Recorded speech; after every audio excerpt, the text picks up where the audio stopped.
good morning, my everybody. So, what you immaculate is back. So, dito tayo sa School ni Molly.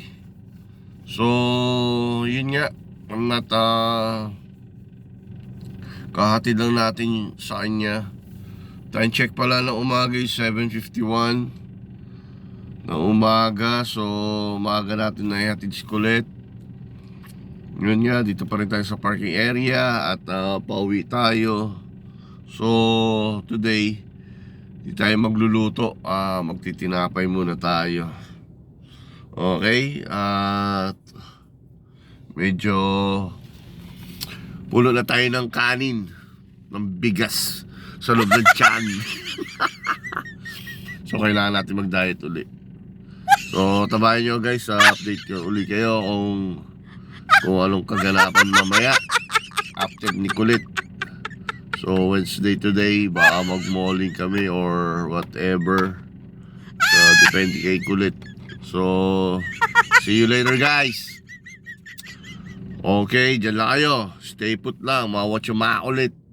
Okay, shout out sa mga tropang Ausage dyan, yung mga basketball player natin dyan at sa team natin sa Thursday Club. Shout out Andy. Ano balita sa'yo? Okay. So see you later na lang mamaya. Okay, bye guys. Guys, ito yung sinasabi ko. Yung kabila naman, matraffic din. Tsaka may mga pasaway na kamote dito na nag-U-turn pa. So alam lang ang matraffic dito pa nag-U-turn. Mga kamote talagang driver, pasaway talaga. Kaya pag doon naman sa kabila sa umaga, ganun din matraffic. Ang problema naman doon, nag-uunahan naman para mauubusan ang kalsada. So dito talagang maghahantay ka. Kala mo urat ka dahil nga sa mga pasaway na nag-U-turn.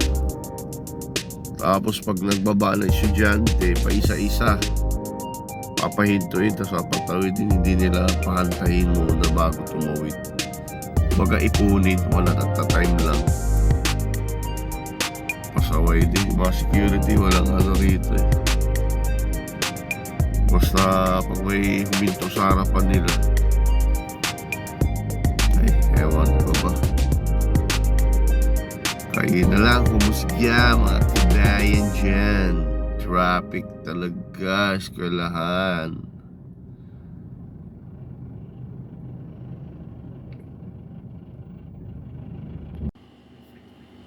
What's up? What's up?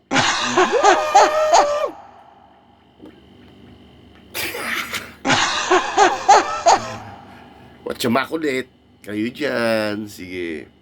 Nga pala guys, ngayong araw na to, magluluto tayo ng paksiw na isda na may gata. Yun, yan ang ating lunch tsaka hapunan.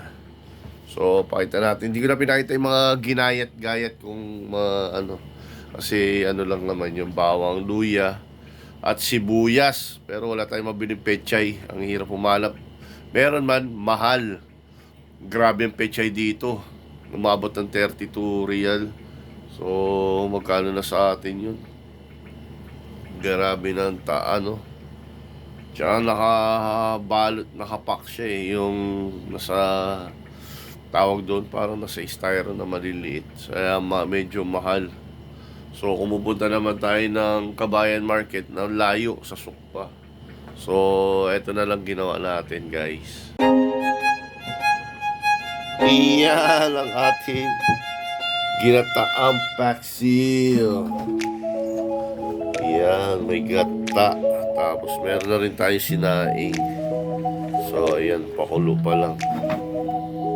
So, maya-maya, tignan natin. Takpan muna natin. Kaya muna natin siya kumulo. ng kumulo. Mamaya halo-halo na tayo. Okay guys, so tsama ulit kayo dyan. Alright guys, nasundo na natin si Colette. Dito tayo sa school niya. So pauwi na tayo. So update ko ulit kayo guys. Baka mamaya meron tayo swimming class ngayon after 3:30. Okay, see you there. Alright. So time check tayo is 2:20. So maya alis na tayo around 3:20.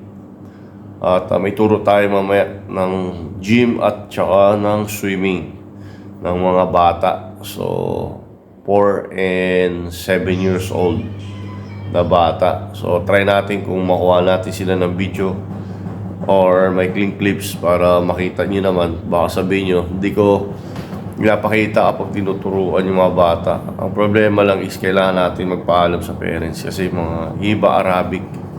So kailangan natin ng basbas ng parents, baka magalit, mamakita binibidyohan yung anak nila. Alam niyo na pag sa Middle East, bawal yun. Pero kung may abiso ng magulang na pwede silang videohan at i-upload sa YouTube, wala problema. Katulad yung isa, nagsabi ako sa kanya kung pwede ko ba siyang i-upload, kuha na siya ng video habang siya lumalangoy. Sabi niya okay lang daw, wala problema. So ginawa na siya ng clips. Kagaya dun ng ganun din sa parents. So magkakapatid yun. So tabayan nyo guys, update ko kayo mamaya. Okay? See you later, alligator. Okay guys, dito na tayo sa gym. So reach ng 5 minutes. So nag-start na tayo. So pina-exercise ko muna siya para hindi maipitan ng ugat. So gagawin natin ngayon is shoulder, bicep shoulder. Kasi maliit pa yung ano niya eh. Kumbaga ni-round off ko lang muna yung mga muscle niya. Nag-start kami sa chest tapos pinag-jogging ko siya para lang magising yung mga ugat-ugat. Kasi pag binigla mo baka maipitan or mabalian. Alam mo na, bata pa to. So he's 13. 13 right? 14? 13? 14 years old. So yan, pinaano mo na siya. Flex, pinapa-flex ko muna yung mga body niya. Yeah, straight your legs. Then, try to touch your legs. So, pakita ko. Tera, hold on. Okay, then straight. Try to touch the floor. Yan. Kita mo kasi hindi ko alam pa ano siya, hindi niya maano yung body niya. Siguro sobrang bigat niya, hindi niya pa maabot to. Kaya much better, spread your legs. More spread. Then straight your legs like this. Don't bend like that.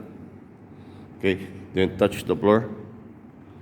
Pinapaabot ko muna. Hindi niya maabot. See, nakabend yung kanyang knee. So, update ko ay guys. I-stretch ko lang muna siya.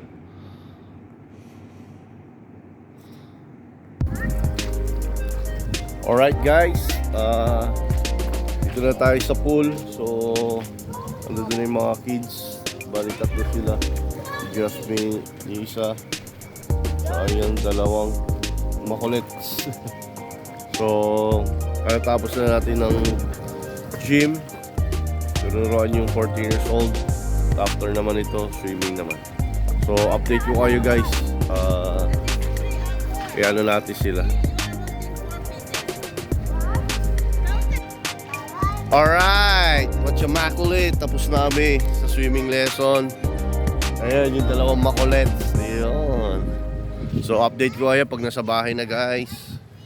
So, see you on my next vlog. See you on my next vlog. See you at the house, okay? So, tawa na tawa si ate. Ate, ayan. Ayun, sige pa. Sino pa? Wala na, wala mo kakilala sa ibang. Wala na, sige. Okay. Yo! What's up, makulit? Dito na tayo sa bahay. Pagkatapos natin magturo, nagluto naman tayo. So, ang ating hapunan is egg. Naubos na. Tinapay. Egg tsaka ano na yan? Tinapay na yan. Kubos. Ay, naloko yung kubos. Parang pinride ko maigi yung mga toasted para masarap, para crunchy.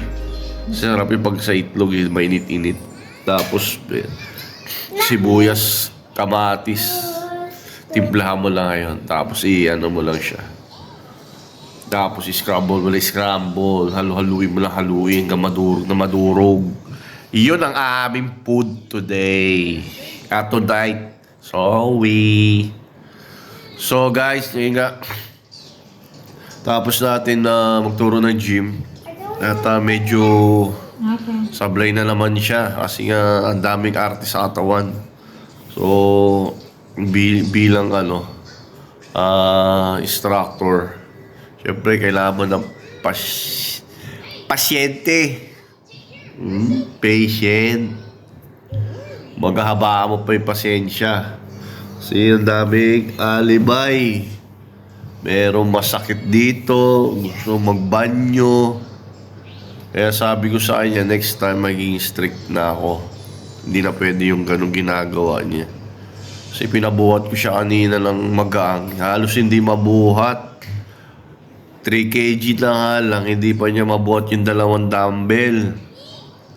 Naku po, Diyos ko daay. Sabi ko, mas malaki ka pa sa dumbbell. Hinayaan ko. Tapos after that, mga ilang set ng dumbbell siya barbell. Pinag-treadmill ko. Parang ayaw tumakbo. Diyos ko. Tinanggal pa yung magnetic key doon sa treadmill. Talaga hindi tatakbo. Ang dami niyang alibay, ganto. So, inaya ko na lang. Kaya next time, maging strict na tayo. So, kanina lang after na gym, yung 2 kids ay 3 kids. Hindi kasi sumama yung isa, si Makulets, dahil ayaw. So, ganun din, makukulit pa rin. Naku po, pasaway talaga. Talon dito, talon doon. Pero okay naman na. Marunong naman na sila. Kahit hayaan ko na sila sa malalalim, marunong na sila mag-freestyle tsaka mag-breaststroke. Yung nga lang, minsan, syempre, kailangan pa rin gabayan dahil syempre malalim. Pero as of now, wala na akong kaba. Dahil na sila, tanggal na yung takot sa malalim. Kumbaga, talagang malalakas ang loob, mga bata. Kaya yun yung magandang sa kanila. So, see you on next week do sa swimming lesson tsaka sa gym. So, tomorrow pala, may game tayo, 10:30. So, bukas na lang para i-vlog ko na lang bukas. So, update ko kayo bukas guys kung anong mangyayari, kung mananalo ba tayo, matatalo, hindi natin alam. Bilog ang bola. Alright, so maraming salamat. Magandang gabi sa inyo lahat dyan. This is Watcha Makulit signing off. God bless to all of you.